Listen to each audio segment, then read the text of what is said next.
صباح الخير او مساء الخير على حسب ما تشاهد الفيديو. النهارده جريمة قتل جديدة. تخيلوا بقى مين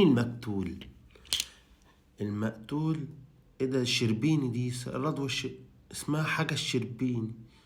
طب والشاهد اللي شاف الجريمة اللي اتقتلت؟ صلاح شاهين، فنان محترم. طب والمحقق بقى اللي هيحقق للجريمة دي؟ محمد انور. يعني يوم ما تحقق محمد انور انا عليك كده يا جدعان. طب والمشتبه فيه في الاول مين المشتبه في الجريمه القتل؟ محمد رمضان. مافيا مافيا، ما انت فعلا مافيا فعلا بصراحه.